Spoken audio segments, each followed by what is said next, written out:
A 10-year-old boy stands in a crowded room and announces loudly that his mother called the new woman in the family a coal digger. Silence, then laughter. Not with him, at him. He doesn't get the joke. He genuinely heard it that way. The room decides, in about 3 seconds, exactly what kind of kid he is. Before we get into this, if you're into rewatches that dig up stuff you missed the first time, hit subscribe now. This channel's built on exactly that weight. Same kid, a different year. Phil is losing a real estate listing to a rival named Mitzi. It's Luke who suggests playing dirty. It's Luke's spy pen that catches her admitting she's a cheat. He can cry on command to sell it. He's 10. He's running an actual con. Wait again. Jump forward, senior year of high school. His grades are a real problem now.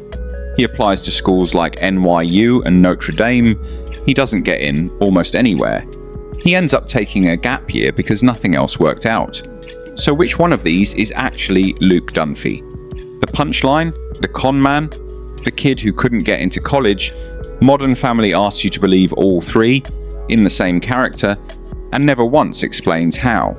If you like pulling threads like this out of shows you thought you already understood, you're exactly who this channel is for. Go back to the coal digger scene for a second, because there's a second layer to it most people skip past. Claire, a few episodes later, secretly takes Luke to a child psychologist, without telling Phil. She makes excuses to skip lunch with him. She reroutes her whole day to hide it. Phil finds her there anyway. The doctor's verdict takes 2 sentences. He's easily distracted. He'll grow out of it. That's the whole assessment. 2 sentences for a kid this family has spent years quietly worrying about. So who was actually panicking in that office? Not Luke. He's just glad he skipped the shot, and mildly pleased nobody made him take his pants off either. It's Claire, blurting out that she's scared he's turning into his father. Phil doesn't even argue.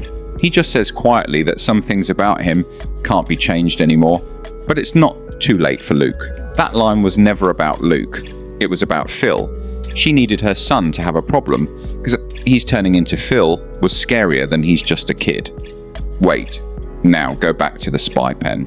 Because here's what actually happens after Mitzi gets caught. Phil takes the credit.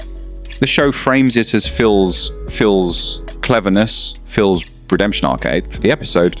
Luke gets one scene of being genuinely useful. Then the story moves on without him. Like the spy pen was just a prop and not a 10-year-old's idea. Competence, in this house, only counted when someone else could take the credit for it. It happens again years later, somewhere you wouldn't expect.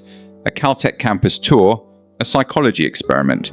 Luke is the one who talks his sister Haley down from a genuine guilt spiral, citing Steve Jobs, Doug Henning, even Ren McCormack from Footloose, arguing none of them followed every rule either. It works.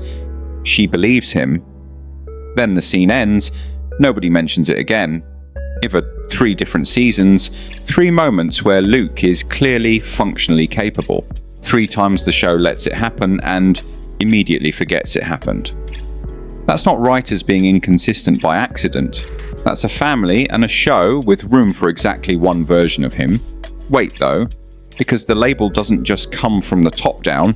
It's not only Claire and Phil deciding who Luke is, watch how Alex treats him. Alex, the one sibling who should, in theory, actually get him, the 2 of them are the closest thing this family has to intellectual peers. Instead, most of their scenes together are Alex frustrated, dismissing Luke as not serious enough to engage with. Not cruel, exactly. Just automatic. Even the sibling built to notice nuance never bothers looking for it in him. If the smartest kid in the house has already decided who Luke is, nobody else in that family was ever going to look twice either. So back to that senior year, the one where nothing worked out. Here's the layer most people miss. This isn't the writers failing Luke anymore. This is Luke starting to become the thing everyone kept telling him he was. Competence that never gets acknowledged stops getting reached for. You can only hear "that's not really you" so many times before the easier version starts to feel true, and eventually starts to feel safer too. and because at least nobody's disappointed when the dumb kid acts dumb. And the show leans into the fall instead of questioning it. The same era that gives him a working business pitch also gives him the omelette dance, a birthday performance fans still call one of the worst jokes the show ever wrote. Around the same stretch, Luke starts dating noticeably older women. No explanation, no follow-up. Just dropped. Every time he gets close to outgrowing the role, something resets him back down to size. Wait, one more layer, and this one has nothing to do with cleverness. Look at who actually shows up emotionally in the later seasons. When someone in this family is having a genuinely hard time, it's rarely the daughter with the science scholarship or the one with the modelling career. More often than people remember, it's Luke quietly being the steady one, comforting a parent through something hard without turning it into a bit first. That's not a scheme. That's not a spy pen. That's just maturity. The kind the show never bothered to build a reputation around, because the dumb one who's secretly kind doesn't get referenced in the next episode's jokes the way the dumb one who's just dumb does. One more thing before it all changes back. Quick pause. If you're finding this rewatch worth it, subscribing genuinely helps a channel this size, and then we're straight back into it.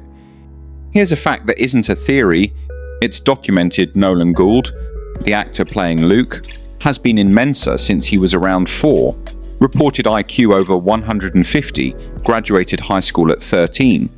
That's the actor, not the character. Modern Family never once confirms Luke himself is a genius, and this video isn't claiming otherwise. But sit with this for a second. The person cast to play the dumb Dunphy was off camera, almost the exact opposite of that label. In interviews, he's joked that playing dumb was easy, except when it wasn't, because it meant deliberately switching off instincts he'd spent his whole life sharpening every flash of real competence on screen.